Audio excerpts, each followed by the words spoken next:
Good morning and welcome to the Managing Brokers webinar on the update of the RECBC disclosure forms as it specifically relates to residential rentals. My name is Alex Longson and I am one of the 3 professional standards advisors here at the Real Estate Council of British Columbia. I would like to thank you all for taking the time to join us for today's webinar. We do greatly appreciate your input and expertise as managing brokers and look forward to engaging with you throughout the webinar.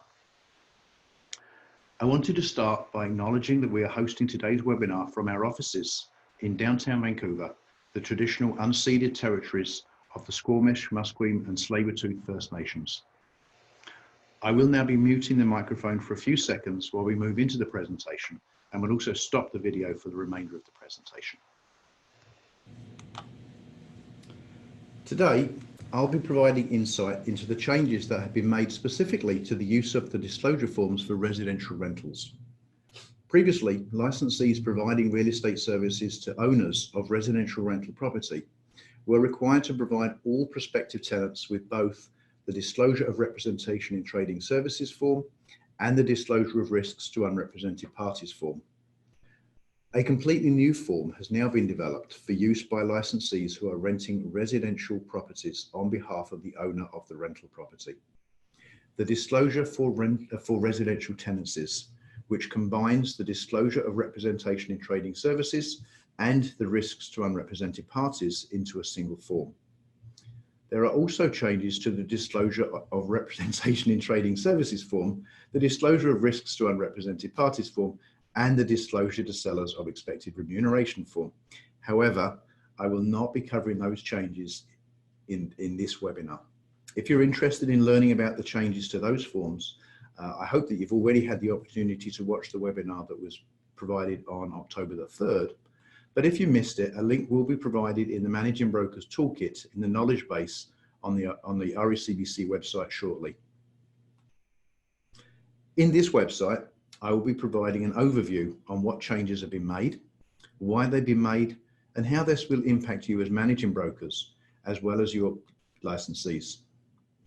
We will also be providing a timeline of the transitional period involved with implementing all the new disclosure forms and looking at one of the new resources that the Real Estate Council has developed to assist real estate professionals in understanding and using the revised forms. We do encourage participation in today's webinar and ask all participants to submit any questions they have through the question box on the Zoom webinar platform. Please don't use the raise your hand function. And in order to stick to the time allotted, we will be answering questions only at the end of the webinar, so all of the content can first be discussed. If I do run out of time and your question is left unanswered, I will follow up with you after the webinar. I'd like to begin by telling you a little about why we're introducing these updated versions to all of the forms and the inclusion of the new form for residential tenancies, and explain some of the consultation processes that we engaged in to ensure that changes to the forms were responsive to the feedback that we received. As you may recall, in the late summer and fall of 2018, Erin Seeley, the CEO of RECBC, conducted a listening tour with managing brokers around the province. Along with other senior staff members from RECBC, she met with groups of managing brokers in each real estate board region to discuss the new rules and the forms and to hear about the impact of these changes were making on businesses and consumers. The feedback that we heard in those meetings informed the development of the revisions, and that year the members of the Real Estate Council committed to issuing revised versions of the forms. In January 2019, we followed up with a survey of all licensees asking questions about the ways in which the new disclosure requirements were impacting licensees. And finally, with the help of a third-party market research firm, we conducted focus group testing with consumers to measure how well consumers understood why they were receiving the disclosure forms, how likely they were going to read it, and understand the information the disclosure forms contained. Along the way, we also consulted with experienced managing brokers who sit on RECBC's advisory groups, as well as the knowledgeable members of the BCREA Standards Forms Committees, and reached out to and requested input from the Tenant Resource Advisory Centre, TRAC, Landlord BC, and the Residential Tenancy Branch. We are grateful to everyone who provided feedback and suggestions to us along the way. And I hope that those of you on the call today who participated in our consultation activities will see that your feedback has been acted upon.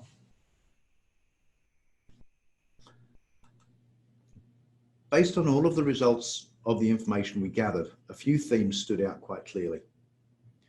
One, the forms needed to be streamlined, and the use of technical language, terms like agency and unrepresented party, needed to be reduced wherever possible. Shorter forms that use plain language would be easier to explain, and consumers were more likely to read them. Secondly, consumers needed assurances that the forms were not contracts in order to make them feel more comfortable about signing or acknowledging the receipt. Thirdly, consumers needed more upfront information about why a licensee was presenting them with the form or forms to help them understand that it's not sales related, but it's a regulatory information that the licensee is required to present to them. And lastly, revisions were needed to make the forms more relevant to the information needs of prospective tenants for use by those licensees finding tenants for their clients' residential rental property. Based on all this feedback, staff from RECBC and the Office of the Superintendent of Real Estate have worked together to revise the forms. Through the revision process, we've also received feedback from expert advisory groups such as the Trading Services Advisory Group and the Standard Forms Committee.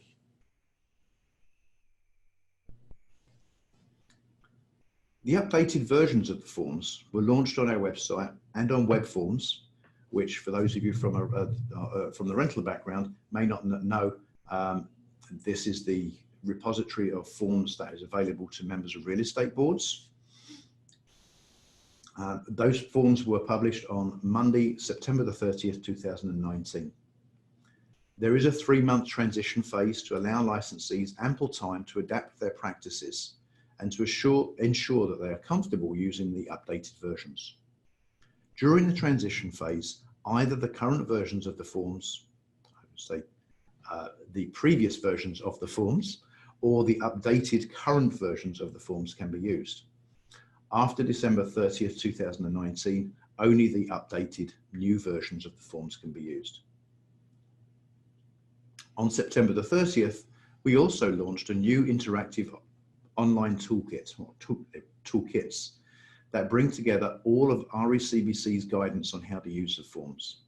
These toolkits replace the videos that were previously available on the RECBC knowledge base that featured staff members explaining the forms.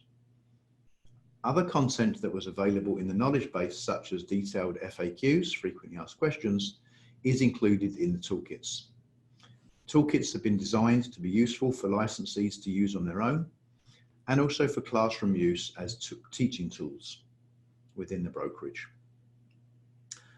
Later in this webinar, we'll take you through one of the toolkits so that you can begin to familiarize yourself with the features it includes. Throughout the transition phase, we will be introducing additional resources to help licensees to understand and use the forms effectively with consumers. So please do check back frequently as new resources such as new explainer videos and checklists are launched. The goal of all of the forms is, of course, consumer protection. When consumers get timely information about the services to expect from a real estate professional, the risk that they may face as unrepresented parties, as well as the expected commission amounts, they are more likely to be able to make good decisions in their own best interests about the real estate transactions. Ensuring that consumers get information that they can easily understand and use has been one of our guiding principles throughout the form review process. We expect that these revised forms will be easier for real estate professionals to use with consumers and easier for consumers to understand. And we certainly hope that you agree. Now, the moment you've been waiting for, let's take a closer look at the form and some of the changes. During the consultations, we received feedback that the disclosure of representation in trading services and the disclosure of risks to unrepresented parties forms were difficult and confusing to tenants, as the forms did not seem relevant to their situation or their needs. As well, since residential tenants are in most cases unrepresented, it meant they needed to receive both forms. Recognising this, we have consolidated the forms to create the Disclosure for Residential Tenancies form. This is a new form for use with prospective tenants of residential rental properties. The new form fulfills the disclosure requirements under both Section 5-10 and 5-10.1 of the rules. So it completely replaces the disclosure of representation in trading services and the disclosure of risks to unrepresented parties forms in the residential rental context. For commercial leasing, the two forms, disclosure of representation in trading services and disclosure of risks to unrepresented parties forms, must still be used appropriately. This residential tenancy disclosure form addresses the unique information needs of prospective residential tenants. So let's take a closer look at the form. And as you can see straight away, it's been reduced in length from 4 pages to 2 pages. A few of the other changes we've introduced include a coloured icon in the top left corner of each form, which helps licensees to quickly identify the correct form to use. Each of the updated forms has a unique icon in a different colour. You'll note that there is a QR code on each form in the upper right of the form. Consumers can scan that box with their phones, tablets, and it will link them to the consumer section of the RECBC website, where they can access other resources. We will be adding resources to the consumer section of our website regularly.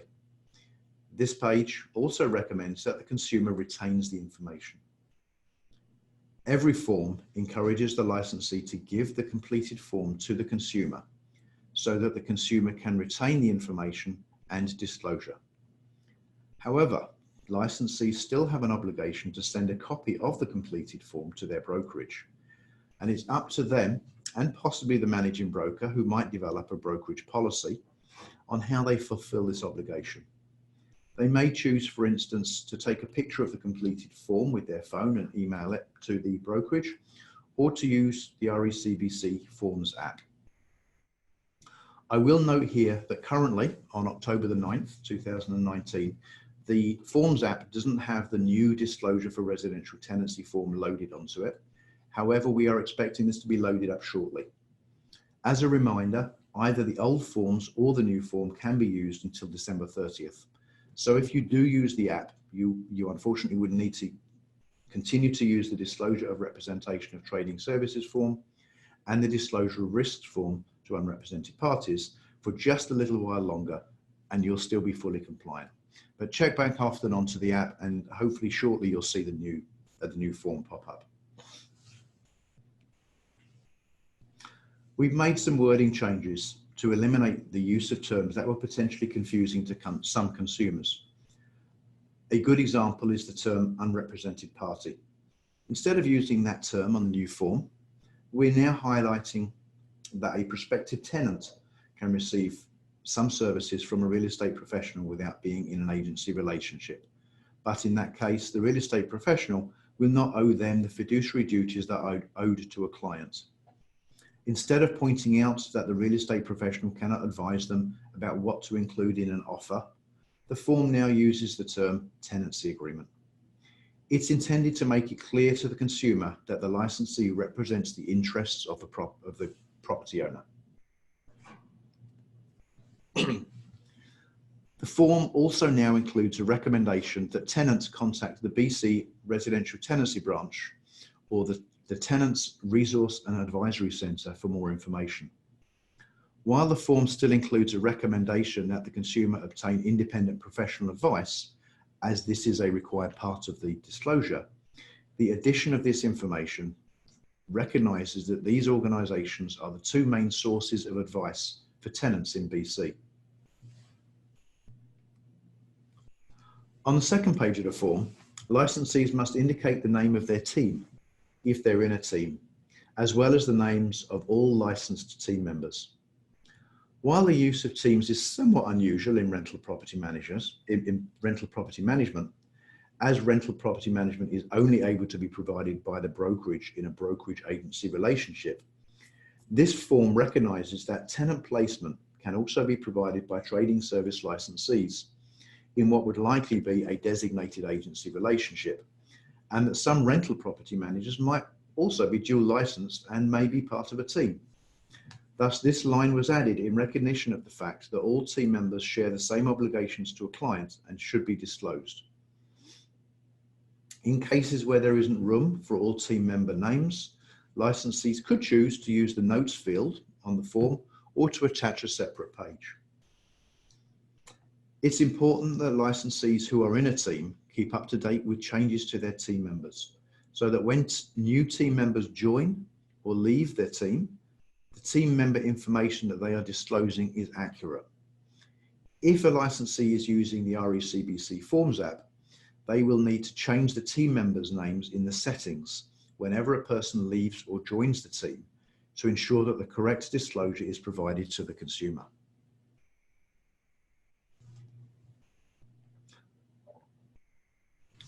Also on the second page of each form, we've introduced a statement by the consumer information fields explaining that the form is not a contract and that by initialing the form, they are simply acknowledging having received the disclosure. On that topic, instead of a signature, the new form identifies that consumers can opt to provide their initials.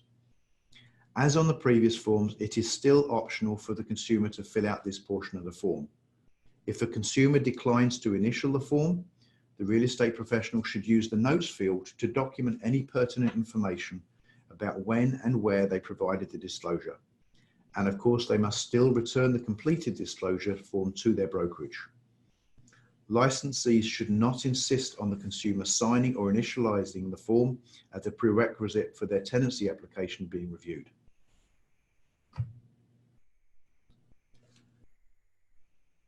Before moving on, remember that all disclosure forms are to be kept as brokerage records and may be required to be inspected. This includes disclosures relating to unsuccessful presentations to potential clients, all landlord and tenant applications, collapsed deals, and any consultation services. I am now handing over to my colleague, August Lamb, our digital communication specialist, who will, far better than me, describe and explain the new Forms toolkit and how to use it. There will be a brief pause while we mute the microphone and set up for August to demonstrate the new toolkit. Hi everyone, I'm August Lamb. Thank you, Alex. Yes, I'm a digital communications specialist here, and we developed some of these toolkits or guides to make it a little bit easier for representatives out in the field to utilize these forms and find out more information on the go. You'll notice that on the page right now that I'm sharing, this is actually the landing page in our knowledge base where you can actually take a look at basically all the guides and links to them. You'll notice there's a video from Aaron Seeley here addressing licensees regarding the disclosures that they need to make. But scrolling further down, you'll see the icons here. I would actually kind of unzoom a little bit just so you can see. And you'll notice that there are currently 4 guides out. In terms of this particular webinar, we're going to focus primarily on the guide to disclosure for residential tenancies, but I am going to jump into the trading services form for a moment later just to show you some of the materials that we'll be developing ongoing. So I really want you to think about these guides as living documents in the web, and to come back regularly, because we'll be regularly updating the information with rich content. So whether or not that's interactive videos or additional FAQs and so forth. And obviously, as there are more mandatory forms that need to be included, we'll be adding additional guides. But let's jump over to the guide to disclosure for residential tenancies form. You'll notice that it's pretty linear. It has a start guide button here, and you can kind of scroll down and you'll see that there's actually a menu. This will actually resize correctly on your tablet or a mobile phone. So feel free to use this in the field. You can easily click Start Guide. And in this case, because I'm on a laptop, the menu goes to the left here. Like I said, it's kind of linear. It walks you through all the steps of, understanding the form, getting the form, using the form, and so forth. However, at any time, you can jump to the relevant section, because if you know all about this form already and later down the road, you've been using it for a while, you can quickly go to the download form section here to access it. But I will walk through the guide, sequentially right now, just so that you get a good understanding of what's included. So the first section is really about the disclosure, a little bit of information about 510, 510.1 in the real estate rules. You'll see there's a timeline, 2016, and then it goes on to 2018, where we actually launched the original forms. And of course, the all new disclosure for residential tenancies form in 2019. This is really good if you have new members on the team. They need to kind of figure out what happened and the relevancy of this particular form, where it came from. You can get a little more information there. The download section, you can either go to the next page, or of course, like I said, you can click on the menu. Provides links directly to the RECBC forms page on our website. Or you could actually go out to the RECBC Forms app, and as Alex had said, we'll be updating the Forms app to include this particular form in the near future. If you scroll down a little further, you'll actually see the image of the form, so that you can kind of quickly recognize what you're downloading, and you'll notice here that it has an all-new icon on the top left there and the QR code, and we can actually scroll over on the carousel.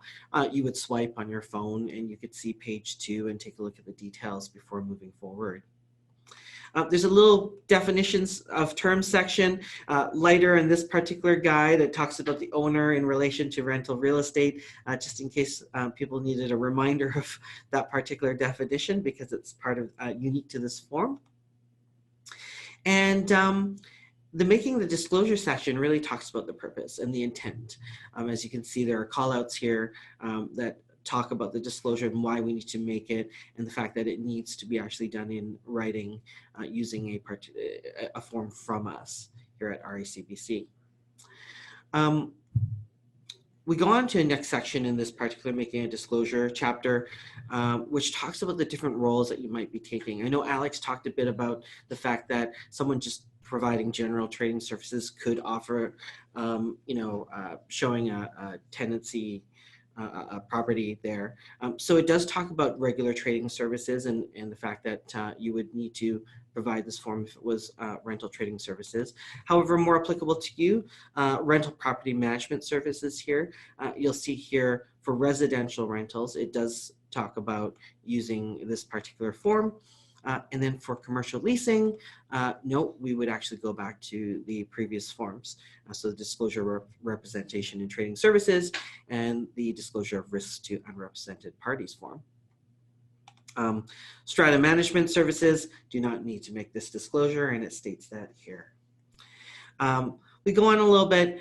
It does have some flip cards. People can explore client versus non-client. I know Alex talked about removing industry jargon or industry terms to make it a little bit more approachable. And so here really we're using the client versus non-client terms. So you can click to explore and scroll down and read about what this client in terms of a rental property means. And in this case, a prospective tenant, how they would be a non-client for the most part. And that real estate professional could provide these limited trading services. So you can scroll down there. There's a little bit of a takeaway here, and then we can move on to exploring the form. So this is a great place where people can come to click on the pins and find out more about the sections if they forgot. Oh, what was that QR code again? Alex talked about it, and I didn't remember what that was about. And it will, if you click on the pin, it'll tell you, and basically you can allow the consumer to use their cell phone, if they have an iPad that's connected to Wi-Fi or cellular data, and it will actually bring up a landing page that is directly coached for consumers. So we actually have a landing page that talks to consumers about what their expectations are of a real estate professional and what they can expect about this particular form. It'll make it a little bit easier so that if people are questioning why they have to fill out this form, or why you're presenting them with this form, that way they understand where it's coming from. You'll see other pins here talking about what the tenants need to know, and it just really summarizes that this first page is really for the prospective tenant, and in this second page it's to be completed by you. Emphasizes the team name and members that Alex was talking about earlier, and the notes field here. So you can all go on a little bit later. It's already live on our website, and explore it if you're not already are multitasking at your desk. We definitely emphasize that this is not a contract, but there is an area for them to sign. Moving on, there's steps to use the form. So if someone wants to kind of quickly review, okay, how am I going to work this into my workflow when I'm, dealing with prospective tenants? I could click step 1, discuss the form with the potential tenant. And I mean, this could be over the phone. You may be in person, or likelihood they may be making an application and you need to actually email them back. Step 2 of 4, you need to complete the fields.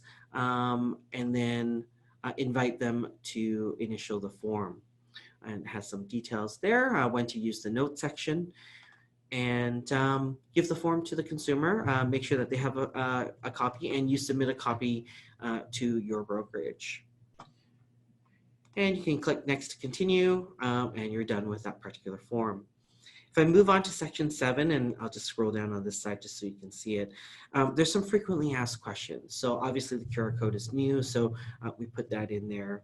Why do we have to put our team name on? And Alex talked previously about when that's applicable and when that might not really be valid for your use case. So every toolkit or guide has these FAQs. The reason why I want to jump to the other disclosure of representation and trading services form guide is that this particular one has one of our interactive video modules. And I'd like to play that to you so that you can see what kind of content we'll be adding, and we'll be updating all of these guides with similar types of content. We know that everyone's busy in the field, and we might not all be able to watch a video. So you'll notice that this has been designed so that you can read the text and grab the links as quickly as possible. But if you do have the time to come and explore, or you have a question, you can find an FAQ, and in this case, it's really regarding real estate professionals providing the disclosure of representation in trading services form to consumers at an open house. You can read the information, and then if you continue to scroll, there's a little module here. And this is interactive, and of course it poses the question, do real estate professionals need to provide this disclosure of representation in trading services form to consumers at an open house? So you can click to continue, and it launches. Open houses and the disclosure of representation in trading services form. Jimmy is holding an open house. He's put a lot of effort in to ensure everything is just right. He has information about the property available and copies of the mandatory disclosure forms on hand. Attendance is good, and people are interested in the property. Jimmy's hopeful that he'll have a buyer for his client soon.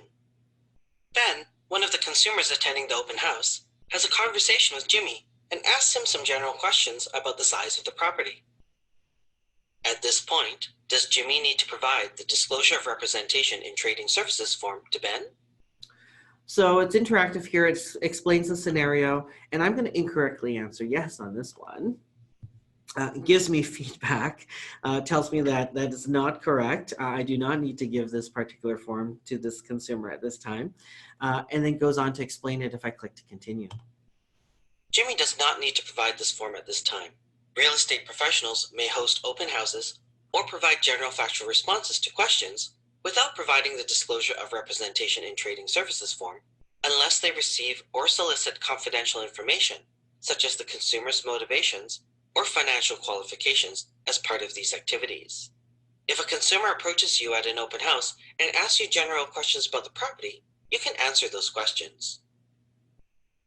Fatima, another consumer visiting the open house, approaches Jimmy.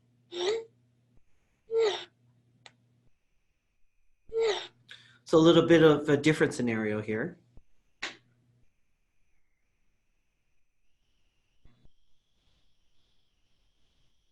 Does Jimmy need to provide the disclosure of representation in trading services form to Fatima?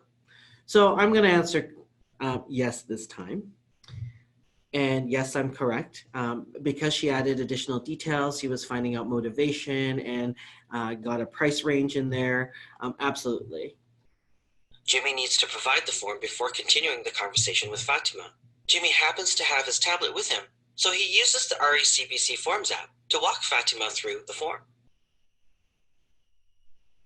If you find yourself getting into a discussion of a consumer's motivations or financial qualifications at an open house, you must pause the discussion and provide the disclosure of representation in trading services form, and, if appropriate, the disclosure of risks to unrepresented parties form, as required under sections 510 and 510.1 of the rules.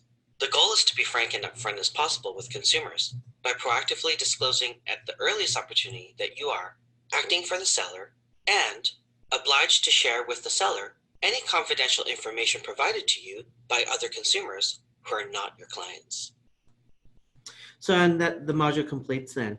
So while not particularly, involving this particular disclosure of residential tenancies form, we just really wanted to give you an example of some of the material that we will be updating these guides with, items that you can look forward to. So do please check back and use these as tools in the field. So without further ado, I'm going to mute the microphone and stop the share, and then allow Alex to come back to talk to you.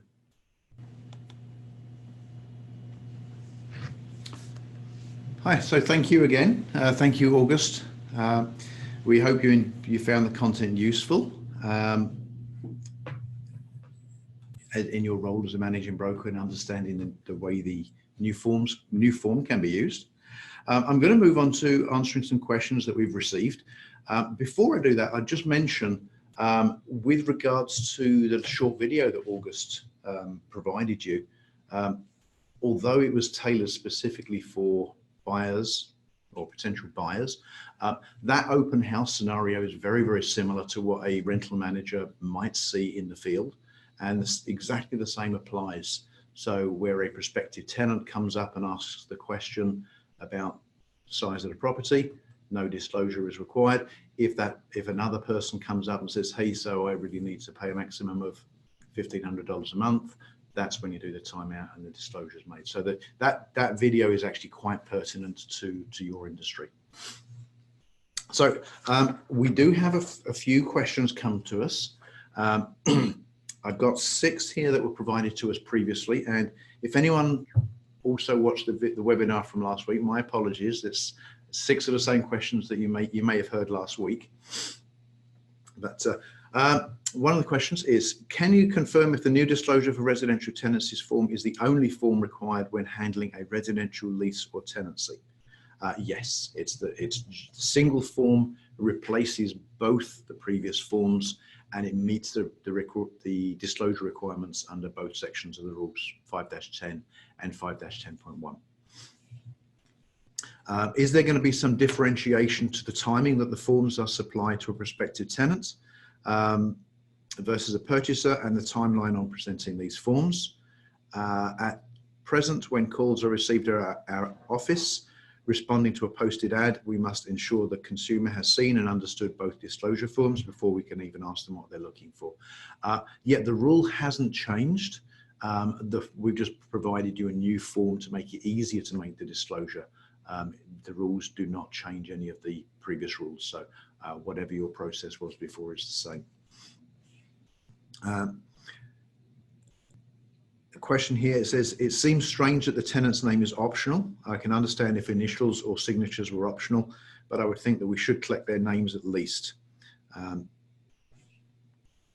If we don't at least enter the client or unrepresented party or tenant on the form, how will we save their forms at the brokerage, as they contain no information about the consumer and we cannot trace them to a person other than the rental manager or trading service licensee? Yeah, the reason for that is because the rules create an obligation on all real estate licensees. We cannot create, or a rule cannot be created to create an obligation on the public. So the rule cannot say that the public must sign or initial the form. That's why it's completely optional for the public. In the event that a prospective tenant doesn't or chooses not to initial the form to acknowledge receipts, the notes section at the bottom of the form will be a good place that you can write on there, a disclosure made at 10:35 on October the 7th at identify the property address to the lady in the red coat. That's really all you can do to show that you've made the disclosure, and then that form will be provided back to the brokerage. Use that notes form in whatever way you can to make it as traceable as possible, recognizing that you don't have their name in all cases.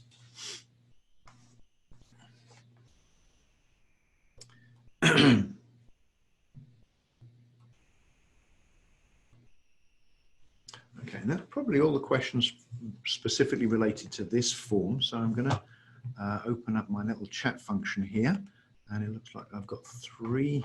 Okay. Okay, so question here. As a brokerage that provides rental services to both landlords and tenants under our rental property management and sales licenses, in the case where we act for the tenant, could you please confirm we would provide the landlord with both the representation in trading services form and the disclosure of risks to unrepresented parties?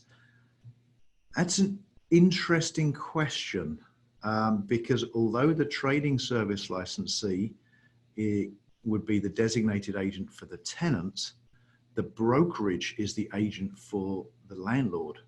So that's a little bit more complicated, because you can't provide the landlord, you can't act them in an unrepresented fashion. So I'm probably going to go offline and discuss that question with the person who asked that question, because there may be situations where that's actually an unintended dual agency situation, but we need to dive into that a little bit more offline. And this is a really good question to ask, actually, because it does identify the unintended consequences of acting for a tenant and a landlord, where the landlord is brokerage agency. What is the definition of a team versus a brokerage? Okay, slightly off topic in regards to the use of the form, but very briefly, a team can be a group of licensees from the same brokerage that choose to market together under a single name. They must be from the same brokerage, and they have to register with the real estate council, and then they register the team name, and the registering of that team name allows them to advertise under that team name, rather than as Bob, Steve and Mary. It will be the BSM team, for example. They register with the council, and then they can advertise. They still need to include the name of their brokerage, but it's purely a marketing tool to allow some licensees to advertise as a group, but it's not a legal entity. It's purely for marketing purposes. Where of course a brokerage has its managing broker, and everything must managing broker ensures compliance with the Act and the rules, and all of the licensees hopefully the same. Who would need to be included as a team member? An assistant, other managers in the office with a rental license who do not work within our department but are part of the brokerage. Okay, so I think I probably answered this actually in the context of the last question.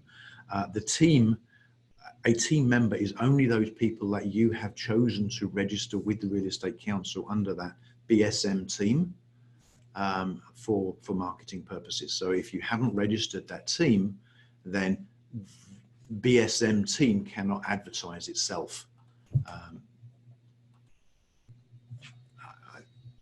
Okay.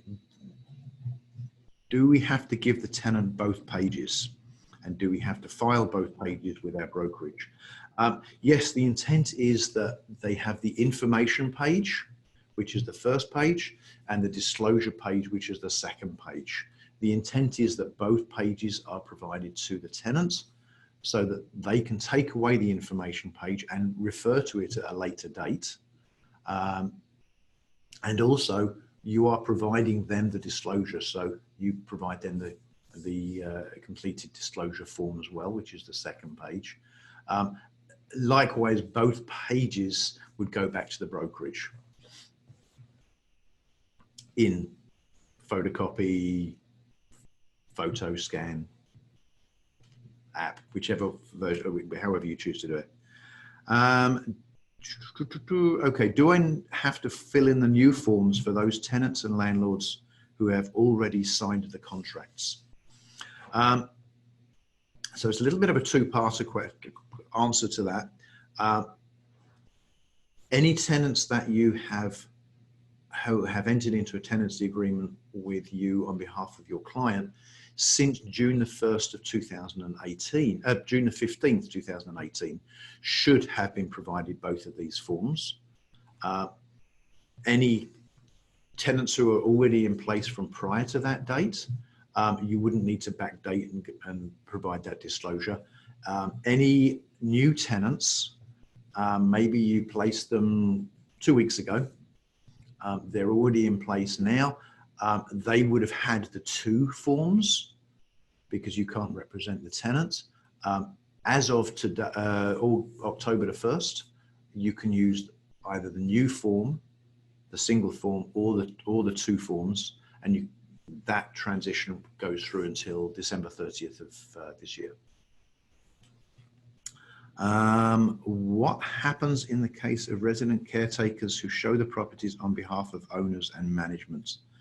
Oh, crikey. Sorry, my apologies. I just clicked on the wrong button. In the case of resident caretakers, if they are employed by the brokerage, then they would be providing that disclosure on behalf of the brokerage because the brokerage is the licensee.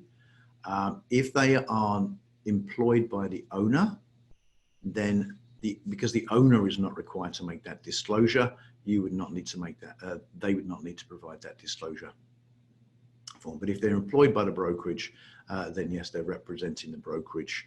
So because at some point, the applications for the tenancy and all of that confidential information and motivation that tenant's provided on those forms is going to go to the real estate brokerage and the real estate licensees, the rental managers, that are going to be taking a look at that. So I don't think I have any more questions. It looks like somebody might be.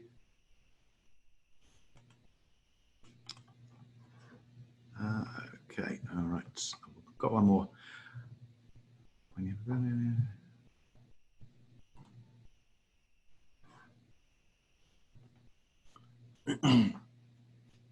Okay. I think it's just a little bit further in regards to the same question. When you have a building manager who shows the units, it's the property manager, the rental property manager, who signs the lease. Does the rental property manager provide this disclosure to the tenants prior to signing the lease? One would assume that the rental property manager is the one that's received all of the applications, reviewed that confidential information and motivation from all of those tenants when selecting the choice of tenant. So the building manager could provide the form to make that disclosure to the tenant. Okay, we have an electronic application form that potential tenants can complete directly on our website. The form includes fields for the type of home they wish to rent, their budget for rent. Given that I have not met these people or had the opportunity to present them with any forms, how can I ensure that I'm compliant with any disclosure requirements? Good question. Well, right now, the brokerage on that website has received the motivation and the wishes and possibly confidential information of that prospective tenant. And they don't necessarily know that you're representing the owner. That's the whole purpose of the disclosure. So before they provide that information, so before you allow the public to complete that electronic application form, you should be prompting them to read and review both, well, actually not both, the new disclosure of residential tenancies form. So the form comes first, then the application. So if you haven't done that on your website yet, you probably need to switch that around a bit so that they have the disclosure before they provide you that confidential information.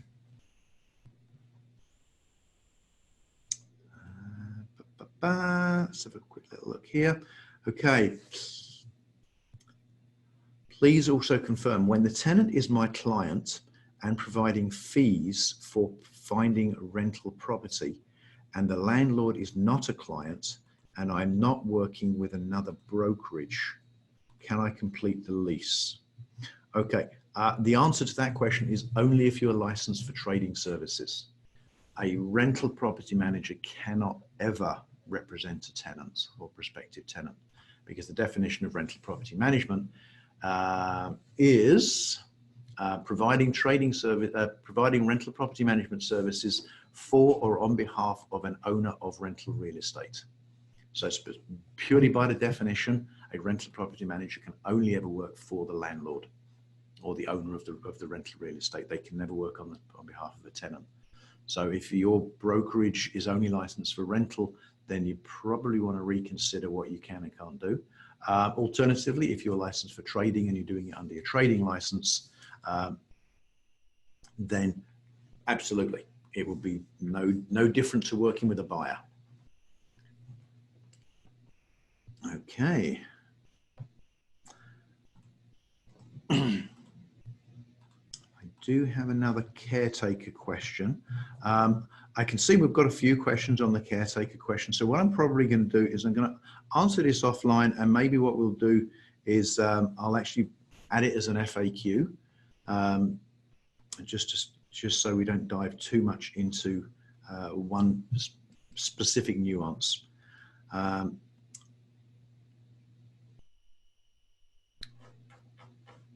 What if the tenant is showing the property themselves? I'm not sure if somebody pressed enter before they finished the question.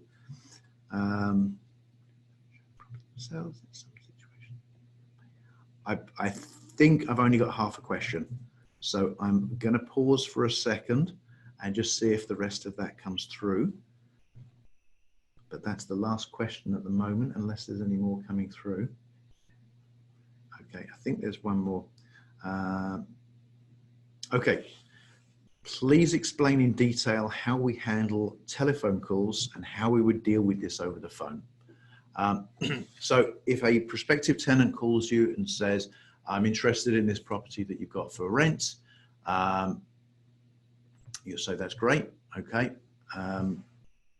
Before we get into any detail, are you in front of a computer? If so, I'm going to email you this form. I'll quickly go through the form with you, describe my role as the agent of the landlord, and then once we've done that, then you can tell me a little bit more about yourself and maybe provide the maximum price that you're wishing to pay for rent and when you can move in and any other information. So you can absolutely do it over the phone. Obviously, if they're not in front of a computer, or maybe they're on a phone that doesn't accept emails, I don't think that happens too often these days, then it may be a little bit more difficult, in which case you'll need to email on the form and say, okay, when you get back home, read the email, give me a call back, and then we'll go through and continue the conversation. So it's a little bit disjointed, but it's no different to what trading services licensees have to do as well.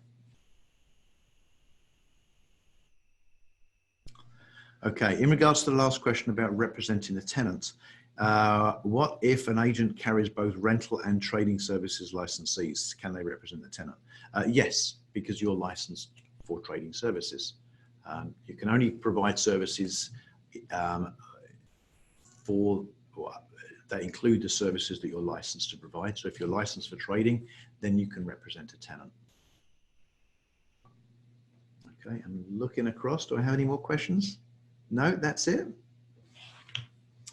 Well, I do appreciate all of the questions that did come in,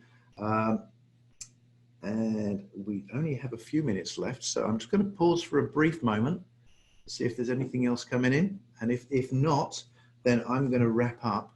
And I'll want to thank you for your attendance and participation in today's webinar, and I do hope you enjoy the rest of your day.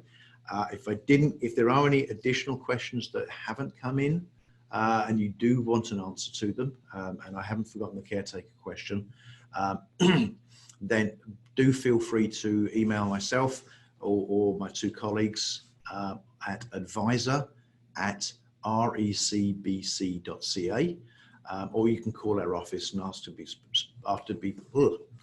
put through to one of the professional standards advisors, and we will try and assist you. So thank you very much, and enjoy your afternoon, and goodbye.